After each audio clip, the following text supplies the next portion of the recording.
Desde o princípio, as almas fiéis constituem a igreja na terra. No entanto, essa igreja não será julgada como um conglomerado. Cada pessoa será avaliada individualmente. Todos podemos nos esforçar para fazer parte disso. 144 mil. Hoje estou preocupado com o fato de a igreja organizada estar, trilhando o mesmo caminho do sinédrio. A igreja pode parecer prestes a cair, mas ela não cai. Provavelmente é a citação que as pessoas mais repetem do que qualquer outra. Ela é frequentemente usada para trazer uma sensação de conforto de que, apesar de todas as dificuldades que vemos, Deus está no controle e que Ele vai conduzir o corpo coletivo até o fim. Isso me fez presumir que se trata de uma estrutura legal visível da Igreja Adventista, que parecerá prestes a cair, mas essa não é a igreja sobre a qual se escreveu neste parágrafo. Obrigado a todos por estarem conosco hoje. Estou acompanhado de Mark LaRose e do Dr. Conrad Vine. Vamos abordar alguns assuntos, por isso a discussão será dividida em algumas apresentações. Portanto, fiquem atentos à próxima sessão. E o que vamos abordar hoje é, na verdade, o que é a igreja. O que devemos fazer em relação às situações que estão acontecendo em nossa igreja? E também como nos preparamos para a crise que se aproxima? Estamos realmente passando por uma crise? E como nos preparamos para uma crise ainda maior? Por isso, quero que você realmente abra sua Bíblia e estude esses temas conosco enquanto os compartilhamos juntos. Que você possa se fortalecer com o conforto que podemos extrair da Palavra de Deus e das promessas que temos. Também nos escritos de Ellen White. E que você também seja fortalecido para ter coragem de permanecer ao lado de Jesus Cristo como seu Senhor e Mestre. Lembrando que tudo neste mundo será varrido de uma forma ou de outra. Chegará o tempo em que a marca da besta será imposta, e somente aqueles que aceitarem a marca da besta poderão comprar e vender. Portanto, tudo o que exige dinheiro para ser mantido, seja estruturas ou instituições, ou vai capitular e se tornar parte do sistema da marca da besta, ou será engolido e tirado do povo de Deus pelo sistema da marca da besta. Então você precisa decidir quando você será fiel e verdadeiro a Cristo. Vai ser agora ou será apenas no final? Somente aqueles que conseguiram suportar a prova hoje é que conseguirão suportar a prova do amanhã. Que você seja abençoado ao ouvir. Querido Pai Celestial Senhor, eu só quero te agradecer pelo privilégio de podermos nos conectar uns com os outros ao redor do mundo aqui hoje. Senhor, também te agradeço pelo fato de podermos nos achegar ao teu trono de graça para encontrar graça e misericórdia para ajudar na nossa hora de necessidade. Senhor, voltamos nossos olhos para Ti porque não sabemos o que mais fazer, mas eu sei que quando mantemos nossos olhos fixos em Ti, Tu nos dás coragem e confiança e nos conduzirás através das dificuldades que estamos enfrentando. Senhor, lamentamos em nossos corações por toda a divisão, dissensão e os ventos de falsas doutrinas que estão soprando em nossa igreja. E eu oro, Senhor, para que esta conversa seja cheia de verdade, que seja uma verdade temperada com graça, que Tu guies a nossa conversa, que tragas à nossa mente os textos certos no momento certo. Eu oro, Senhor, para que a mensagem que compartilharmos não tenha o açoite de um chicote, mas sim o toque suave do cajado de um pastor, convidando as pessoas a voltarem para o rebanho. Então, Senhor, nós oramos por esta conversa, Senhor. Ela vai para a internet e vai alcançar muitas pessoas. Pedimos muito por isso, que produza uma colheita de justiça em vez de espinheiros ao redor do mundo. Em nome de Jesus nós oramos, amém. Que assim seja, amém. Com certeza, acho que nós precisamos esclarecer muito bem logo de início qual é exatamente o conceito do que é uma igreja. E então você sabe, o povo de Deus que, você sabe, guarda todos os mandamentos e tem o testemunho de Jesus. Então existe essa igreja e existe a entidade corporativa, a organização que é uma estrutura legal. É isso mesmo. Eu concordo com você nisso, Mark. Você sabe, nos escritos da irmã White encontramos duas definições de igreja. Uma delas é, como você disse, dos 17 manuscritos liberados, que diz: Deus tem uma igreja. Não é a grande catedral, nem o estabelecimento nacional, nem as várias denominações. É o povo que ama a Deus e guarda os seus mandamentos. e essa igreja remonta até o fiel Abel. Lemos em Atos dos Apóstolos, onde ela escreve: desde o princípio, almas fiéis constituíram a igreja na terra. Então, nesse sentido, no espírito de profecia, quando lemos sobre a igreja, estamos lendo sobre aqueles que são fiéis a Deus ao longo das eras, aqueles que amam a Deus e guardam os seus mandamentos. E por definição, dentro desse grupo, não há membros infiéis ou que transgridam os mandamentos nessa igreja, e somente Deus, que lê o coração, pode conhecer sua verdadeira membresia. E essa igreja, porque vai de Abel até a segunda vinda de Cristo, não possui edifícios físicos, não tem uma estrutura denominacional fixa, mas é conhecida apenas por Deus. E então há também outro sentido em que encontramos a palavra igreja usada nos escritos do Espírito de Profecia. Um deles nós encontramos isso. No Testemunhos Seletos, volume 5, página 228, diz que há tanto crentes quanto descrentes na igreja. Cristo representa essas duas classes em sua parábola da videira e dos ramos. E assim, nesse sentido, a igreja é composta tanto por membros fiéis quanto infiéis. E ela possui um corpo organizado com membresia formal, portanto, é uma entidade visível e estruturada, como temos hoje com a Igreja Adventista do Sétimo Dia. E assim você tem uma igreja fiel ao longo das eras. Você também tem uma igreja visível que inclui o trigo e o joio. E no Testemunhos para Ministros ela diz: Deus não tem uma igreja viva. Ele tem uma igreja, mas é a igreja militante, não a igreja triunfante. Lamentamos que haja membros defeituosos, que haja joio no meio do trigo. E assim, é um pensamento interessante aqui, na verdade. Ela continua dizendo essencialmente que não é uma bênção, mas é necessário que haja apostasia na igreja. Estou parafraseando aqui, porque aqueles que são verdadeiros se destacarão ainda mais. Você sabe, a verdade se vê mais claramente quando é contrastada com o erro. E o fato de haver erro na igreja significa que aqueles que se manifestam e defendem a verdade bíblica se destacam ainda mais. Então, como Mark disse, há dois entendimentos de igreja nas Escrituras e no espírito de profecia. E onde estamos em termos de história da igreja? Acho que precisamos dizer que existe uma igreja visível, que inclui o trigo e o joio, e também existe uma igreja invisível, conhecida apenas por Deus. Vamos explorar, eu acho, toda essa questão da igreja, porque, obviamente, Romanos capítulo 9, versículo 6, diz: você sabe, não que a palavra de Deus tenha falhado, pois nem todos os que são de Israel são Israel. Então, você sabe, esse tem sido o conceito o tempo todo. Você sabe, sempre houve pessoas que claramente não são fiéis a Deus, mesmo sendo chamadas de Israel ao longo de toda a história. Quando falamos sobre um remanescente, há um remanescente mencionado no Antigo Testamento e há um remanescente mencionado no Novo Testamento. Ou as pessoas dizerem que um remanescente não sai de outro remanescente. Então, como lidamos com toda essa ideia de que existe apenas um remanescente? E ainda assim chamamos a Igreja Adventista do Sétimo Dia propriamente dita como tipo toda a instituição e tudo isso? As pessoas tendem a chamar isso de remanescente. Apocalipse 14, você sabe, temos a definição do remanescente. Temos pessoas que têm o nome do Pai escrito em suas testas. Eles não têm dolo. Eles estão transmitindo toda a mensagem do terceiro anjo, incluindo a parte do aviso. Eles adotaram, você sabe, toda a mensagem da reforma de saúde, porque Ellen White diz isso, que é o braço direito da terceira mensagem. É a reforma de saúde. E isso, você sabe, apresenta um interessante teste de fogo. E eles exercem todas as responsabilidades de um atalaia. Ezequiel fala sobre isso. Na Bíblia, existem 3 conceitos de remanescente. Um deles é o remanescente histórico.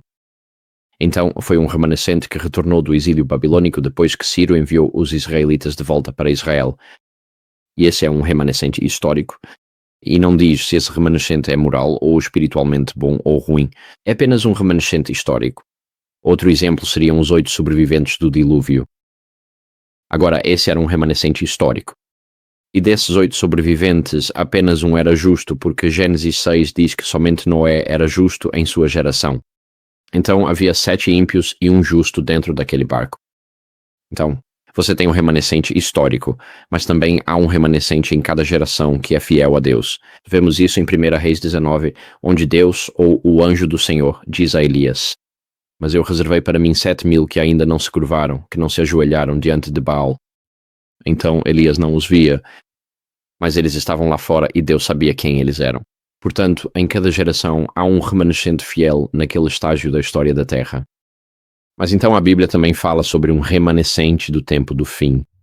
E esse remanescente do tempo do fim, como Mark corretamente disse em Apocalipse 12:17, possui duas características espirituais em Apocalipse 12, verso 17. Eles guardam os mandamentos de Deus e têm o testemunho de Jesus.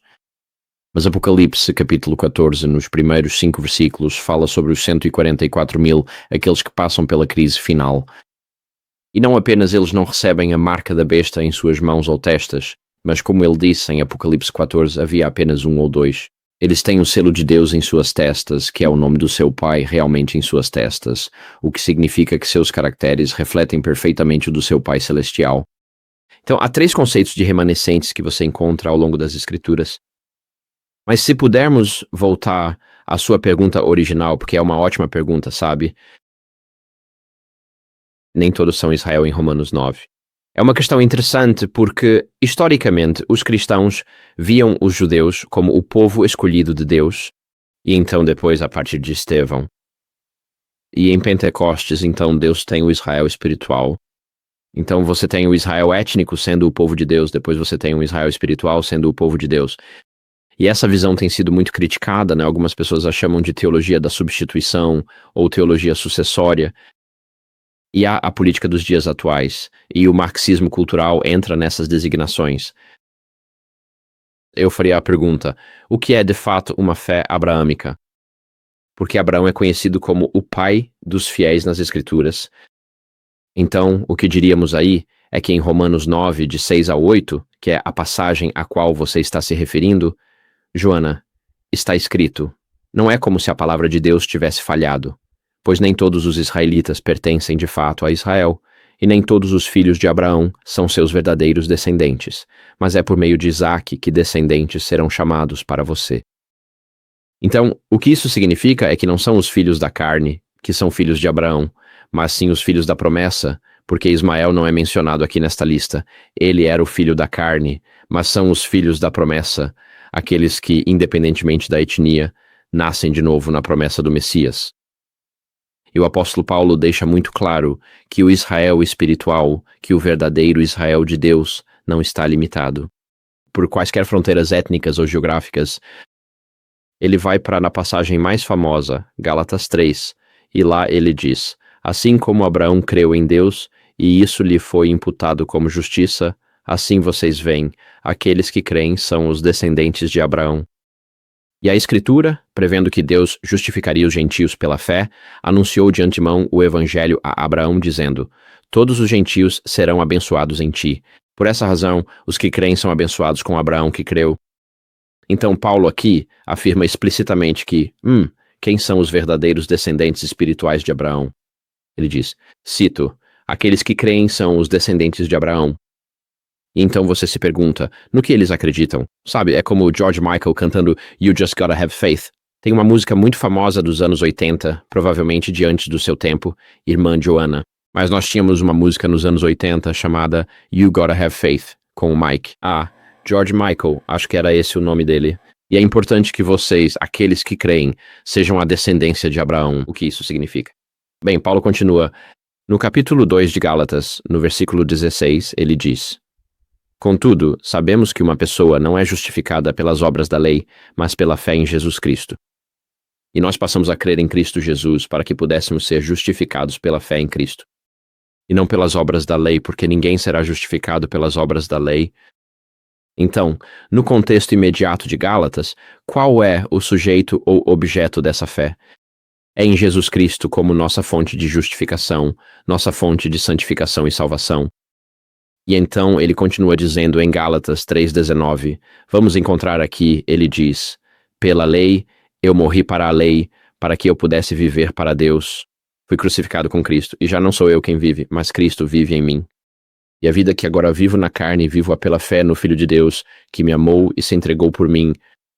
Então, o que este versículo nos diz é que os verdadeiros descendentes de Abraão não apenas confiam exclusivamente em Jesus para sua salvação e sua justificação diante de Deus, ou seja, a justificação, a aplicação.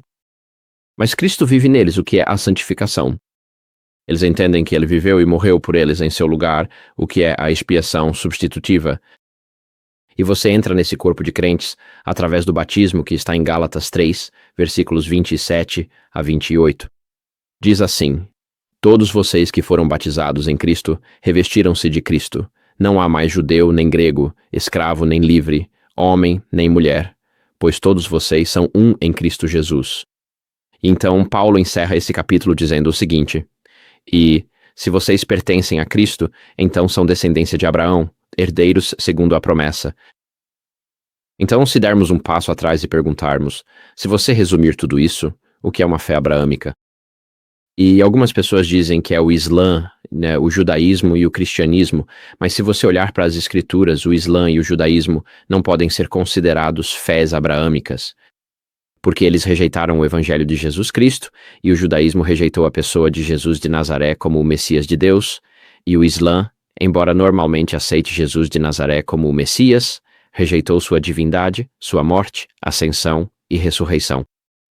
Na verdade, o catolicismo não pode ser considerado uma fé abraâmica, porque rejeitou o evangelho puro em favor de uma mistura de evangelho e obras como sendo necessárias para a salvação do homem. Então, se você olhar em Gálatas, quem é um verdadeiro descendente de Abraão? São aqueles que creem na justificação para todas as famílias da terra. Eles creem, confiam na substituição de Cristo no Calvário, na justificação deles e em sua habitação para a santificação deles. Eles são batizados no corpo de Cristo sem distinções sociais, étnicas ou de gênero. E a quarta coisa é que eles recebem o dom do Espírito Santo. E assim, quando você observa como as Escrituras definem a verdadeira fé de Abraão, na verdade é um grupo bastante restrito. E você entende como essa descrição do verdadeiro Israel, à medida que avançamos no tempo e vemos as várias apostasias e movimentos acontecendo ao redor do mundo, esse entendimento da verdadeira fé abraâmica se torna cada vez mais claro, à luz de todas as tolices que estão acontecendo ao nosso redor. Uma das coisas que diferenciava os judeus dos cristãos nos dias de Jesus é que estes se apegavam a Cristo, independentemente de tudo. Quero dizer, inicialmente todos fugiram quando ele foi crucificado, mas, você sabe, eles se apegaram a Cristo de qualquer forma, enquanto os judeus se apegavam ao templo. Eu estava pensando em Jeremias, capítulo 7, versículo 4. Está escrito aqui: não confieis em palavras mentirosas, dizendo, o templo do Senhor, o templo do Senhor, o templo do Senhor são estes. E todo esse capítulo realmente trata disso. Ele quer que entremos na casa do Senhor. Ele não está tão interessado no templo do Senhor, sendo o templo um edifício e a casa um lar de família. E essa é realmente a diferença entre aqueles que querem fazer parte da família de Deus e aqueles que querem estabelecer algo de origem humana. Então, muitas pessoas confundem o institucionalismo, especialmente dentro da nossa igreja, o adventismo institucional, as instituições dos hospitais, a conferência geral, todas as conferências, os prédios e tudo o que está relacionado a isso é considerado parte da igreja. O próprio prédio onde você vai adorar no sábado é chamado de igreja. E as pessoas meio que pensam em todas essas coisas como englobando a igreja. Mas o que estamos lendo aqui em Jeremias capítulo 7 não é isso. E assim, para aqueles que continuam a apegar-se a essas coisas, significa que elas necessariamente permanecerão fiéis a Deus com o passar do tempo? Qual a sua opinião? Bem, em todas as gerações, desafios espirituais chegam à igreja. E você poderia dizer que, na década de 1960, era a geração do amor livre. Na década de 1920, foi o fundamentalismo cristão, como interpretamos as Escrituras. Nas décadas de 1950 e 60 foi a evolução. Nos últimos 20 anos tem sido o marxismo cultural. E assim Satanás ataca a igreja em cada geração a partir de um ângulo um pouco diferente. E as pessoas precisam escolher se vão permanecer fiéis ao Evangelho ou se vão importar essas ideias e ideologias estranhas para o corpo de Cristo. E assim há uma batalha constante que acontece em todas as gerações. Cada geração luta essa batalha à sua própria maneira. Meu avô foi pastor por muitos anos na Grã-Bretanha e ele passou a vida lutando contra a teoria da evolução, porque esse era o principal ponto de ataque de Satanás contra a igreja, a evolução e a evolução teísta. E assim, em cada geração há uma diferença. Os alemães chamam isso de Schwerpunkt, como o ponto de ataque que vem contra a igreja. E a igreja precisa de sentinelas de prontidão, mulheres nos muros que se levantem e digam: é daqui que vem o ataque. E precisamos defender, não apenas defender, mas precisamos dar uma resposta bíblica a isso, para que nossos membros entendam, a partir de uma perspectiva bíblica, como responder a esses ataques de Satanás. Mas você sabe, na Bíblia nós dizemos, o que é a igreja? Então Isaías falou sobre isso, ele diz, portanto, assim diz o Senhor Deus em Isaías 28:16. Ele diz: eis que ponho em Sião uma pedra de fundamento, uma pedra provada, uma pedra angular preciosa, um alicerce seguro, e aqueles que confiam não entrarão em pânico. Então Isaías falou do Messias vindouro como uma pedra de fundamento. E Paulo diz em 1 Coríntios 3:11, ninguém pode lançar outro fundamento além do que já foi posto. Esse fundamento é Jesus Cristo. Então Paulo falou de Jesus como sendo o fundamento da igreja. Então, Pedro, e isso é realmente interessante, na verdade, porque em Mateus 16:18 Jesus diz a Pedro: e eu te digo, tu és Pedro, e sobre esta pedra edificarei a minha igreja, e as portas do Hades não prevalecerão contra ela. E há alguns que argumentam hoje que Pedro é a rocha sobre a qual Cristo edificaria sua igreja, e que existe uma sucessão apostólica que remonta até Pedro, e que essa é a base de sua suposta autoridade na cristandade. Mas o próprio Pedro, em 1 Pedro 2, versículo 4, disse, e estou citando, ele diz, venham a ele, isto é, Cristo, uma pedra viva, rejeitada pelos homens, mas escolhida e preciosa aos olhos de Deus. Então, o próprio Pedro entendeu que Cristo era a rocha sobre a qual a igreja seria edificada, não o próprio Pedro. Você encontra isso lá em 1 Pedro 2,4. E assim, a igreja você sabe, a palavra, tenho certeza de que muitos dos seus ouvintes estão familiarizados com isso, é eclésia. A palavra ek significa para fora de, e a palavra eclesia refere-se àqueles que foram chamados.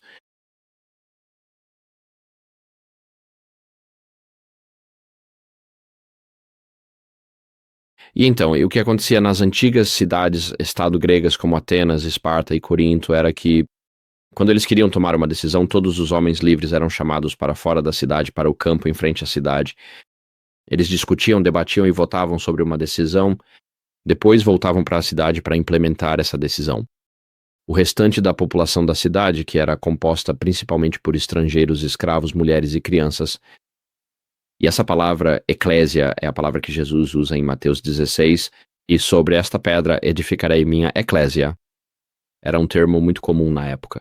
E você encontra essa palavra, por exemplo, em Atos 19, onde diz que, você sabe, é aquela história de Éfeso. E quando essa assembleia se reúne e eles gritam, grande é Diana dos Efésios, e assim por diante, a palavra ali é eclésia. E então, o que você encontra como um resumo do Novo Testamento é que a igreja é a comunidade de crentes que confessam Jesus Cristo como Senhor e Salvador. E essa é realmente a essência disso, porque uma vez que você o aceita como Salvador, isso diz respeito ao seu passado e lhe dá um ponto de referência para o futuro, uma esperança de salvação. Mas Cristo ser Senhor significa que Ele é o Senhor da sua vida hoje, e seus mandamentos e seus ensinamentos são o que governam seu corpo e suas decisões hoje.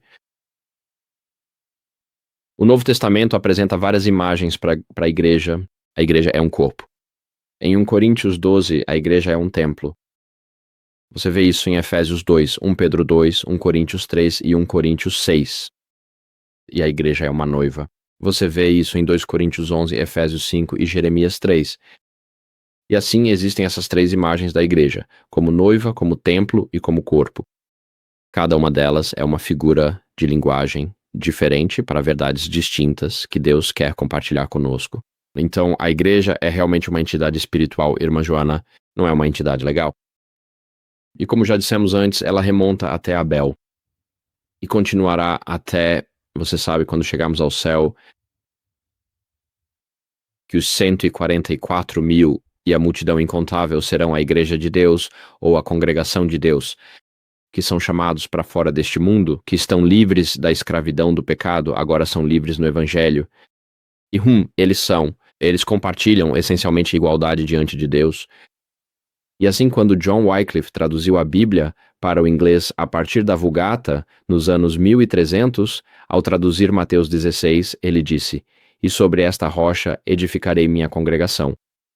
Versões mais modernas usam a palavra igreja ali, que vem de uma palavra alemã, mas a palavra Kirk, na verdade, se refere ao próprio edifício. Mas a tradução de Wycliffe da Bíblia era mais precisa porque ele entendeu que Cristo estava falando sobre um corpo de fiéis e não sobre uma estrutura física ou legal. Só queria retomar esse mesmo ponto porque mais cedo Conrad mencionou Abel e o fato é que Deus tem tido uma igreja ao longo de toda a história. Sempre houve uma igreja. E essa igreja, como Conrad acabou de mencionar, é composta por pessoas que reconhecem Cristo ou reconhecem o verdadeiro Deus como seu Deus. No entanto, essa igreja será julgada e não será julgada como um conglomerado. Cada pessoa será avaliada individualmente. E, sabe, enquanto pensamos nisso, sabe, isso famoso, e eu sei disso, estamos familiarizados com a declaração de Ellen White sobre a igreja, onde ela diz que a igreja pode parecer prestes a cair, mas não cai. E a realidade é que, é isso que acontece, sabe? E o profeta Daniel escreve exatamente isso.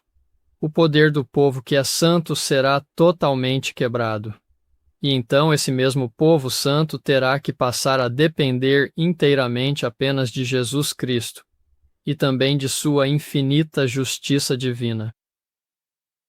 Enquanto isso, a igreja corporativa, a igreja organizada, na verdade eu espero que ela caia, porque se não cair, significa que ela capitulou e adotou, sabe, os caminhos do mundo. Quero dizer, quando pensamos nos dias de Jesus, sabe, quando ele esteve aqui nesta terra, lemos sobre, sabe, o que aconteceu quando Jesus morreu, quando ele foi crucificado. O véu foi rasgado de cima a baixo. Ellen White revela em um manuscrito de 1897 que foi a mão de Deus que rasgou aquele véu. E ela diz que quando Cristo clamou, "Está consumado", o santo vigilante, que era um hóspede invisível no banquete de Belsazar, declarou que a nação judaica se tornou uma nação sem igreja. E todos nós concordaríamos que o povo judeu, Israel, o Israel literal, tinha a única fonte de verdade naquela época. Mas tornou-se uma nação sem igreja quando, obviamente, presidiu a crucificação de Cristo. Então, estou preocupado hoje que a igreja organizada está, você sabe, seguindo o mesmo caminho do Sinédrio. E você sabe, em Isaías, acho que é no capítulo 17, lemos sobre a oliveira e as oliveiras. Para aqueles de vocês que nunca viram oliveiras, quero dizer, elas ficam cobertas de milhões de azeitonas, mas Isaías diz que só vão restar 2, 3, 4 ou 5 no galho mais alto. E assim devemos ser. Oliveiras simbólicas. Sabe, nós vamos comer frutas, mas as coisas vão ficar tão difíceis que no final só vai sobrar um punhado de azeitonas. Acho fascinante o que você está compartilhando aí, Mark. Sabe, você mencionou aquela citação e a igreja pode parecer prestes a cair, mas ela não cai. Provavelmente, e enquanto viajei pelo mundo adventista, é provavelmente a citação que as pessoas mais repetem em todo o mundo. E eu penso comigo mesmo, por que usamos essa citação? Porque ela é frequentemente usada para trazer uma sensação de conforto, que, apesar de todas as dificuldades que vemos, Deus está no controle, e Ele vai conduzir o corpo coletivo até o fim. E o uso da citação dessa forma serve implicitamente para aliviar os membros de qualquer responsabilidade de se manifestar ou buscar correção, renovação ou reavivamento. Porque a igreja só vai parecer que está prestes a cair, mas não vai. Que tudo vai dar certo, apesar das lutas de hoje. E por isso acho que cabe a nós dar uma olhada em onde isso realmente está escrito. E a citação, o contexto dessa passagem é sobre a crise final de consciência que virá sobre o mundo com as leis nacionais e globais do domingo. E deixe-me apenas ler, porque acabei de pegar isso antes de nos encontrarmos aqui. Diz nações, e isso é encontrado. Vamos ver. Eu peguei isso de um segundo setor de mensagens, ou cada 3 ovos. Então diz assim, essas nações serão agitadas até o seu centro. O apoio será retirado daqueles que proclamam o único padrão de justiça de Deus, o único teste seguro de caráter. Isso seriam os 10 mandamentos. E todos os que não se curvarem ao decreto dos conselhos nacionais e não obedecerem às leis nacionais para exaltar o sábado instituído pelo homem do pecado, em desprezo ao dia santo de Deus, sentirão não apenas o poder opressor do papado, mas também do mundo protestante, a imagem da besta. Satanás fará seus milagres para enganar, estabelecerá seu poder como supremo. Então vem a citação, a igreja pode parecer prestes a cair, mas não cai.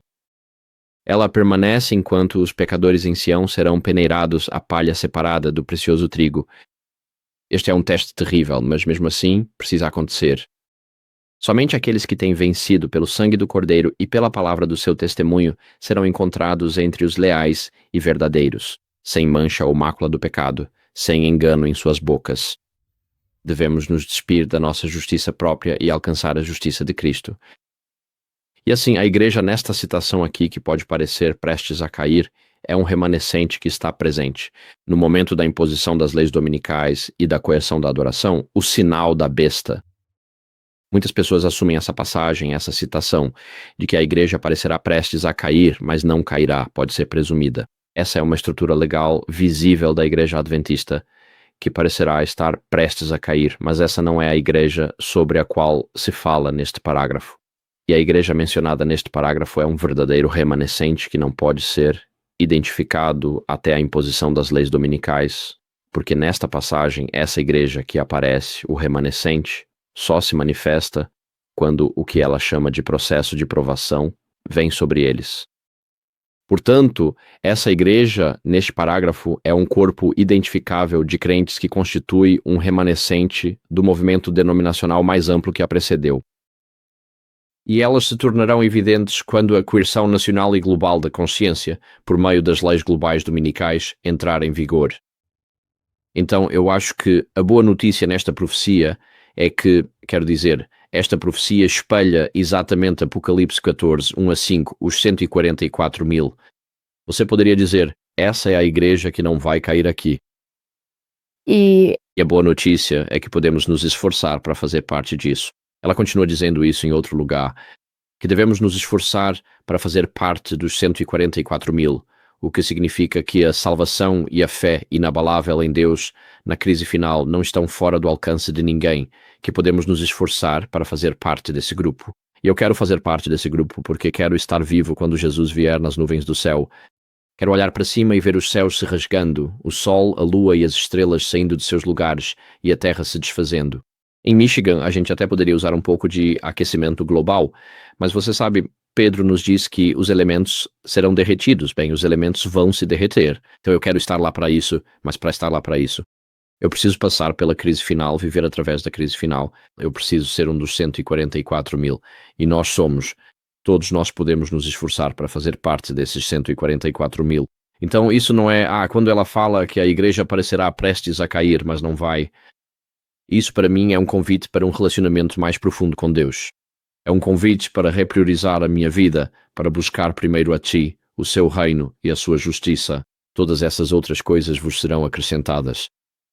É um convite para repriorizar minha vida, de modo que os assuntos do reino sejam mais importantes do que os assuntos pessoais. E então, mesmo que essa citação possa parecer que fala sobre isso, fala sobre coisas caindo para mim, é um convite lindo de que no fim dos tempos, Deus terá seus campeões e você, pela graça de Deus, qualquer um pode fazer parte desses campeões. Eu acho interessante que quando você olha para trás na história, então, em Gênesis capítulo 4, você realmente tem isso, a diferença entre Caim e Abel realmente veio à tona. Mas, sabe, originalmente ambos faziam parte da igreja, por assim dizer, descendendo de Adão e Eva. Mas aí um deles cai e então ele vai lá e constrói uma cidade para si mesmo. Sabe? Então ele traça a sua linhagem. E as coisas que eles fizeram. E então termina aquele capítulo falando sobre Seth e diz isso sobre aquela família, diz e para Seth, para ele também. Nasceu-lhe também um filho, e ele chamou seu nome Enos. Então os homens começaram a invocar o nome do Senhor. Então não diz, e então ele foi e construiu para si uma cidade ou uma instituição. E se você olhar para Babel, obviamente eles construíram uma instituição para meio que fazer um nome para si mesmos. Você vê em todos os diferentes reinos que eram voltados para si mesmos em vez de para Deus. Era tudo sobre, sabe, olhe para esta grande cidade que eu construí. Eu também acho interessante como o Papa anterior, pouco antes, acho que alguns anos antes de morrer, ele deu uma entrevista. Foi a única entrevista que um Papa já havia dado desse tipo. E perguntaram a ele, o que você quer que seja o seu legado? E ele disse, legado eu não quero ter um legado. É a igreja que é o legado. E ele não quis dizer apenas as pessoas, ele quis dizer a instituição. Ele quis dizer tudo o que está envolvido nisso. Mas a pergunta que precisamos fazer a nós mesmos é, qual legado queremos deixar? É uma instituição? É um sistema ou é Cristo? E eu acho que isso realmente faz a diferença entre aqueles que fazem parte da verdadeira igreja. E eu faço parte daqueles que gostam de pensar que pertencem à igreja, mas na verdade se afastaram. Mas o que dizemos para as pessoas que, quando falamos sobre a instituição ser varrida, dizem coisas como, mas o que fazemos com a organização? Deus criou essas coisas para a organização e para garantir que o trabalho evangelístico avança. E você sabe, precisamos ter essas estruturas em funcionamento, caso contrário, o Senhor não pode realizar sua obra. Como respondemos a esse tipo de pensamento? Bem, acho que precisamos lembrar por que nos incorporamos em primeiro lugar, no início da década de 1860. E um dos motivos pelos quais nos incorporamos foi porque, à medida que as congregações locais eram estabelecidas, podia haver um membro da comunidade com grande influência financeira que talvez doasse um celeiro. E depois de alguns anos, esse membro influente financeiramente poderia ter uma discussão com a igreja e simplesmente pegar o celeiro de volta, e então aquela congregação perderia sua propriedade. E também havia a necessidade de organizar o trabalho de publicações, mas isso precisa ser coordenado. E quem vai ser o dono dos direitos sobre esses periódicos e assim por diante? E quem vai ser o dono dos equipamentos? Então havia algumas necessidades missiológicas reais para se incorporar lá na década de 1860, e muitos adventistas não eram a favor da incorporação porque temiam que isso levasse a outra forma de perseguição baseada em credo. Muitos deles haviam sido expulsos de suas igrejas dominicais, durante o movimento Millerita, incluindo a própria irmã White. E por isso houve uma grande resistência à incorporação. Então, o processo de incorporação foi uma longa discussão, mas acabou sendo aprovado estritamente por motivos realmente missiológicos. Isso era uma necessidade missiológica. E o que aconteceu foi que, quando a estrutura apoia a missão, ela realmente é uma bênção absoluta de Deus. Sabe, a razão de sermos uma igreja presente em 200 países é por causa da estrutura. Que Deus nos abençoou e ela é única no mundo cristão. Não existe nada como a estrutura da igreja adventista. Então, se você for ao Benin ou ao Chad, na África Ocidental, você tem uma missão do Chad ou uma missão do Benin. E isso é apoiado pela Missão União do Sahel Oriental, que é apoiada pela Divisão Oeste Africana, e assim por diante. E a nossa estrutura nos permite avançar para territórios não alcançados e recém-entrados de uma forma que nenhum sistema congregacional jamais conseguiria. Portanto, há enormes bênçãos missiológicas na estrutura que temos.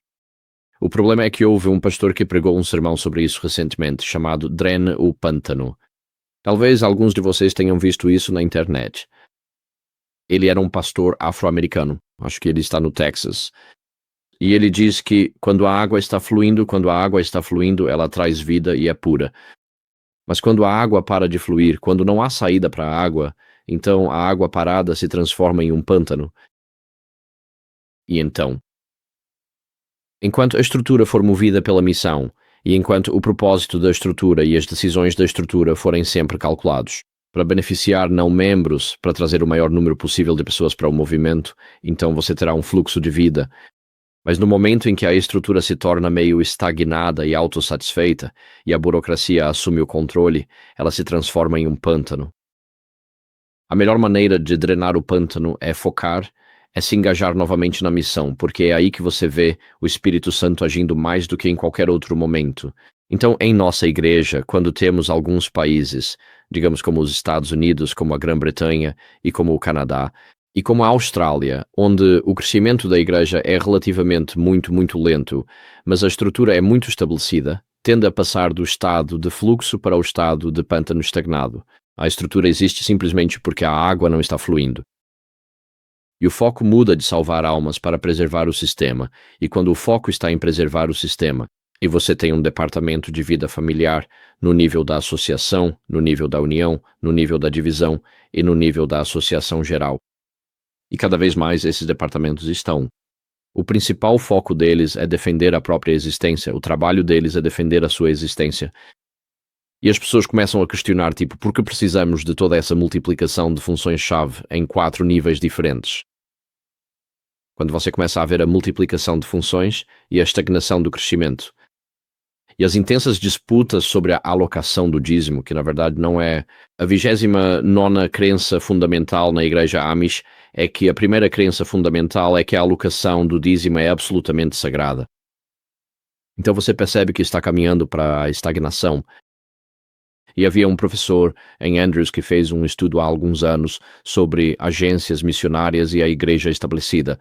E ele chegou à conclusão de que, onde quer que a igreja estabelecida esteja, ela exerce uma influência fortemente centralizadora. Tudo é normalizado. Seus processos burocráticos são implementados e assim por diante. E isso leva a operações regulares dentro do corpo de Cristo, como processos administrativos, mas também leva à estagnação. Mas o crescimento não acontece dentro dessa estrutura centralizada. O crescimento acontece dentro das pequenas agências missionárias na periferia, que não estão presos a políticas de trabalho, que não estão presos a precedentes, que não estão presos a limites de divisão. E eles conseguem se envolver no ministério com muito mais liberdade do que a igreja estabelecida consegue. E deixe-me dar um exemplo disso. Muitos anos atrás,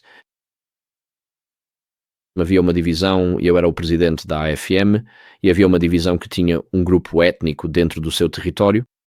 Vamos chamar esse grupo étnico de Grupo Étnico A. Mas eles não tinham pastores para alcançar o Grupo Étnico A.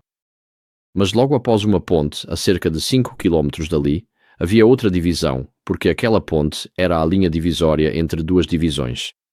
Havia outra divisão que tinha um grande grupo de adventistas do Grupo Étnico A, incluindo muitos pastores e evangelistas. Mas como a igreja, sendo uma igreja mundial, não tinha um orçamento interdivisional para que alguém atravessasse essa ponte, você não pode cruzar os limites das divisões na igreja, como um trabalhador da igreja, sem se tornar um funcionário interdivisional ou um funcionário de serviço internacional. Mas como não havia orçamento para isso, a primeira divisão, com a população de pessoas do Grupo A, não pôde convidar ninguém da outra divisão, que tinha muitos pastores ou líderes do Grupo A, para atravessar a ponte, andar 5 quilômetros pela estrada e começar a evangelização. E este é um caso clássico em que a burocracia realmente impede a missão.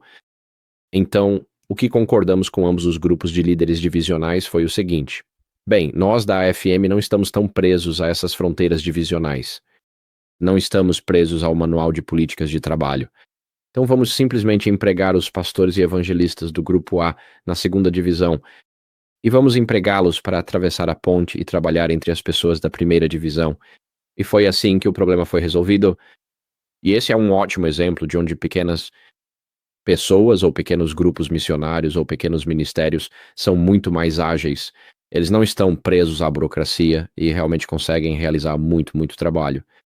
Não, em competição com a igreja, mas em colaboração com a igreja mais ampla e de uma forma que beneficia todo o corpo de Cristo. Então, esse é um exemplo longo que acabei de dar para vocês. Mas eu acho que a igreja precisa tanto da estrutura regular quanto das pessoas que estão na periferia, porque as pessoas ainda precisam. De batismos, casamentos, funerais, apresentações de crianças, visitas pastorais no hospital, aconselhamento pré-nupcial, tudo isso ainda precisa acontecer, enquanto o evangelismo também deve acontecer. Para ter ambos, é preciso ter uma abordagem mais flexível de como a estrutura funciona. Então você vê que em algum momento, né, nos movimentos finais da história da Terra, nós vamos nos afastar completamente do sistema estrutural que temos atualmente para um sistema muito mais livre, como o que você acabou de explicar, em que não haverá mais esse prender ou amarrar a uma forma fixa de trabalhar. Vai ser simplesmente o Senhor movendo as pessoas, e é isso que elas vão fazer. Bem, é assim que Deus sempre trabalhou. Se você voltar, por exemplo, aos séculos III e IV, havia um grande conflito entre arcebispos na Turquia e no norte da África, que reivindicavam autoridade absoluta sobre a Igreja. E então havia radicais livres que afirmavam estar pregando e evangelizando sob a autoridade do Espírito Santo. E havia esse conflito entre esses dois grupos. E o que aconteceu foi que isso ficou conhecido como a controvérsia montanista. Todas as pessoas que afirmavam estar sob a liderança do Espírito Santo foram ou executadas ou presas. E a hierarquia obteve controle burocrático absoluto sobre toda a Igreja. E eu acho que vamos ver esse mesmo conflito novamente. Na verdade, estamos vendo esse conflito agora mesmo.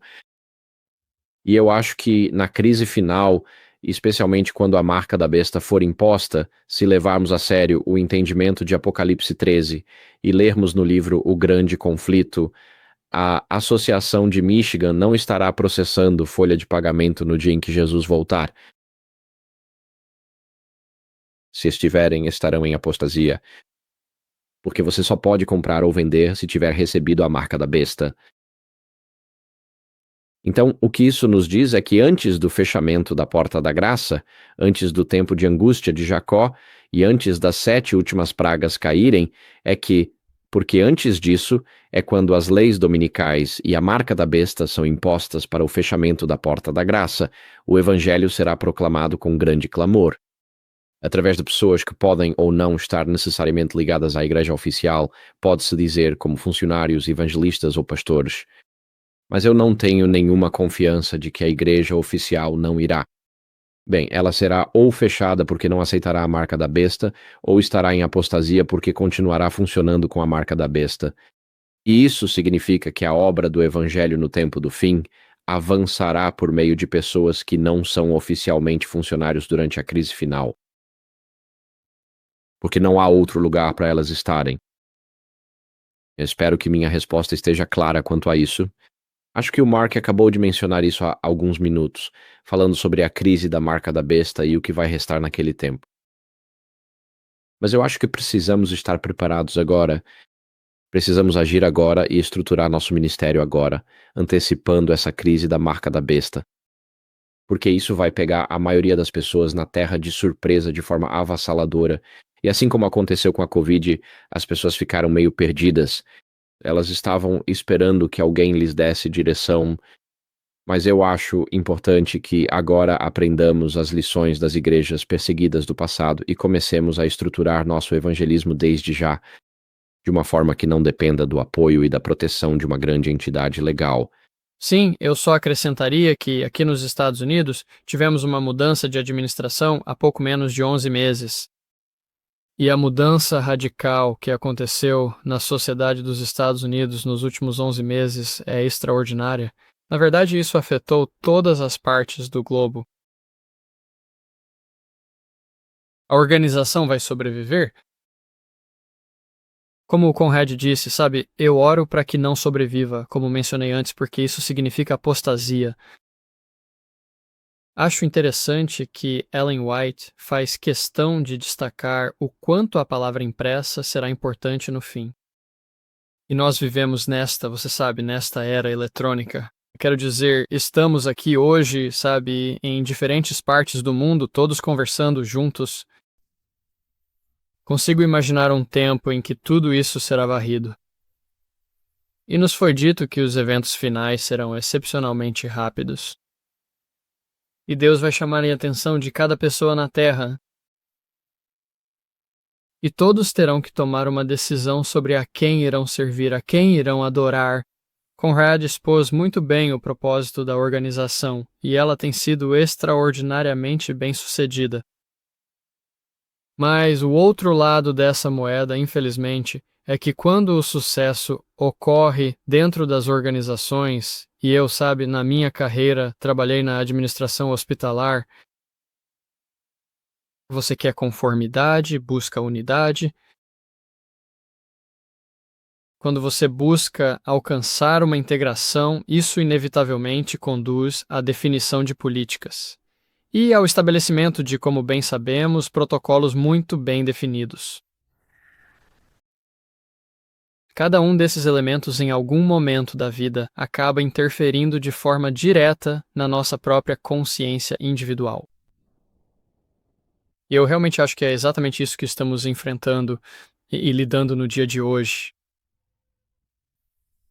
E é verdade, a igreja foi organizada em 1863 e menos de meia geração depois, após a morte de James White. Você Ellen White percebeu o que estava acontecendo dentro da Associação Geral. Ela ficou cada vez mais preocupada. Na verdade, aquela citação a qual me referi, que o Conrad leu sobre a igreja parecer que vai cair, foi escrita para a Associação Geral. Presidente? Então, Butler e Stephen Haskell na época. E isso foi em 1886. Observe atentamente o que acabou acontecendo 2 anos depois. Nós presenciamos todo aquele grande fiasco ocorrido em Minneapolis, do qual eu sinceramente não vejo a igreja tenha conseguido se recuperar plenamente, ou sequer reconhecido abertamente que cometeu um erro grave. E foi uma situação muito pública. Então, o outro lado dessa mesma moeda é que a organização evolui ou regride para um determinado ponto em que ela passa a acreditar que está sempre certa. Quero dizer, aos seus próprios olhos, quando fala está sempre certa, você não tem o direito de fazer uma pergunta. A única resposta correta é sim, quando a organização chama e, de alguma forma, como membros individuais, como paróquias e igrejas individuais, em algum momento vai ter que haver um povo que se levante. Como você sabe, ter o controle de sua própria situação, ou encontrar um grupo ao qual possam se juntar para finalmente fazerem parte de algo maior,